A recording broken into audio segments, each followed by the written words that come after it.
جب ایک وسیع اور اس جنگل کی گہرائی میں بسا ہوا تھا، وہاں ایلرین نام کا ایک قدیم بلوط کھڑا تھا۔ ایلرین نے بدلتے موسموں، جنگلاتی مخلوق کے رقص اور ہوا کی سرگوشیوں کو اپنی شاخوں سے کہانیاں بنتے ہوئے صدیوں کو گزرتے دیکھا تھا۔ جنگل زندگی کا ایک ٹیپسٹری تھا جہاں ہر درخت، ہر جاندار نے اہم کردار ادا کیا۔ ایلرین اپنی عقل مند اور موسمی چھال کے ساتھ جنگل کا خاموش محافظ اور کہانی سنانے والا تھا۔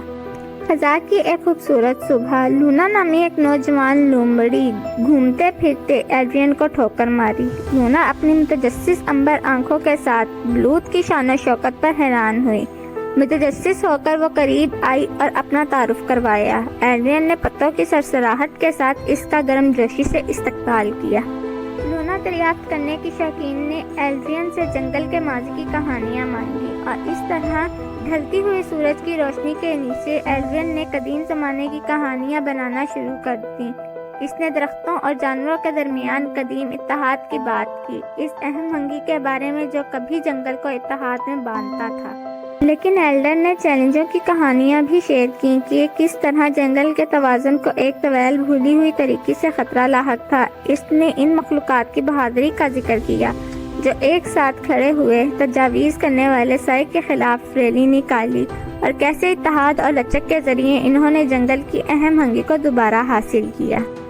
ان کہانیوں سے متجسس لونا نے پوچھا، ہم جنگل کی اہم ہنگی کو کیسے برقرار رکھ سکتے ہیں؟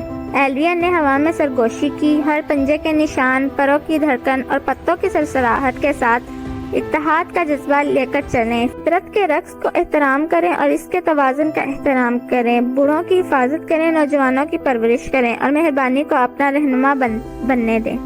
لونا نے سر ہلایا، ایلرین کی حکمت کو جنگل کی مخلوقات میں پھیلانے کا وعدہ کیا۔ جیسے جیسے موسم گزرتے گئے، لونا اتحاد کا سفیر بن گیا، جانوروں، درختوں اور ندی نالوں میں اہم ہنگی کا فروغ لیا۔